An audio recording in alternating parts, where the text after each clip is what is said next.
favorite students was a gentleman I will call Ron. When Ron was in my class, he had recently returned from active duty in the armed services. Ron was engaged to be married at the time and wanted to bring back a gold necklace for his beloved fiancée. At the time, Ron was deployed in the Gulf and didn't have the time to do a lot of research on fine jewelry. So when Ron walked into the first fine jewelry store he found, he spotted a beautiful gold necklace that had a price tag of around $1,000 US. Ron was a pretty strategic guy, so he decided that he would offer the shopkeeper half that amount, $500 US. Upon hearing Ron's opening offer, the shopkeeper beamed joyfully and said sold, and offered to throw in the matching gold earrings at no extra charge. How did Ron feel? As you might imagine, he felt like the biggest chump in the world. No negotiator expects the counterparty will accept their first offer. If the other party does accept your first offer, then you've offered way too much. Ron's fateful experience perfectly illustrates a very common negotiation debacle that we call the winner's curse.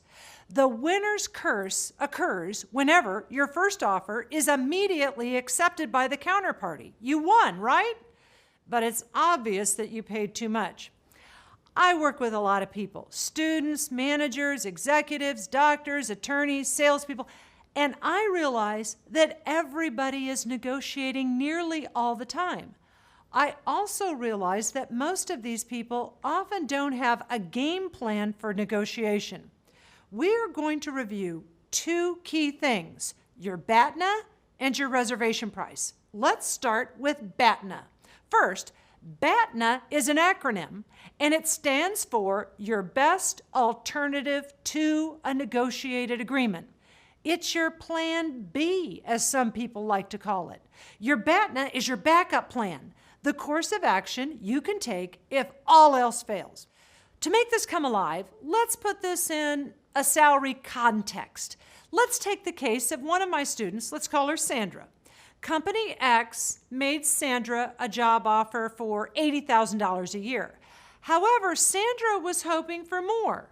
What is the first question I ask Sandra? The first question I ask her is, how many other job offers do you have? Sandra looks at me in dismay and says, look, this is not the roaring 90s. I only have one job offer. At that point, I introduce the concept of BATNA to Sandra. And she groans, oh my gosh, I don't have a BATNA. Panic starts to ensue. At that point, I say, look, Sandra, you have a BATNA. You always have a BATNA. Yours may not be very attractive, but you have a BATNA. In other words, Sandra could work at the post office. It's a perfectly decent job. Sandra could also flip burgers. That is also another decent job. But we all know that Sandra would have a lot more leverage, a lot more bargaining strength if she had a job offer at Boston Consulting Group or Abbott or Google or Hyatt or you name it. In other words, the stronger your BATNA, the more leverage you have in the negotiation. I'm going to give you 3 pieces of advice when it comes to BATNAs. Number 1, don't be passive about developing your BATNA. Be very proactive. You need to cultivate your BATNA. Treat it like a plant. Feed it, water it, grow it. BATNAs are dynamic. Second, never reveal your BATNA to the counterparty. If you do, you give up all your leverage. Suppose, for example, Sandra tells Company X, look, my next best alternative is to make $9 an hour at the local burger shop. That would not be a wise move. Yet, you would be surprised at how many people reveal their BATNA. Rather, you want to signal that you have options without revealing their exact value. Third, never lie about your BATNA. Many people are tempted to misrepresent their alternatives by claiming to have offers that they don't have. This is unethical and can backfire if the other party calls your bluff. Your BATNA is a course of action that you are going to take in the event that things don't work out with your negotiation. BATNAs may be uncertain. Let me give you an example. I've had several students receive exploding job offers.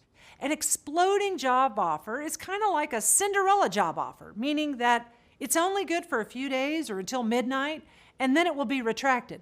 One of my students decided not to take the exploding job offer based on the belief that he may receive a better offer in the future. We aren't done. Stay with me here. We need to talk about your reservation price, or RP. If your BATNA is your best course of action outside of the negotiation, your RP is the lowest amount you can agree to or highest amount you can pay inside a negotiation. Let me give you my own painful example. Several years ago, I was selling my house. Like Sandra, I did not have a good BATNA. That is another way of saying no one had made an offer for my house. My BATNA was to rent my house to undergraduate students. Many of my colleagues and neighbors pointed out the disadvantages. Those kids are going to ruin your carpets. You'll be in the police blotter. They were right. It was a very unattractive BATNA.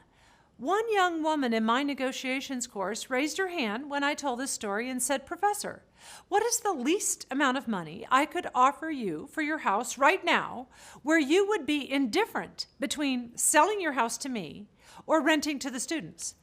I gave that student an A+ because she perfectly understood what a reservation price is. A reservation price represents the exact monetary equivalent of your BATNA. Okay, let's sum up. Number one, you always have a BATNA, even if it means waiting and hoping. 2, you should always try to improve your BATNA. Don't be passive. 3, you should never directly reveal your BATNA to the counterparty, otherwise you lose your leverage.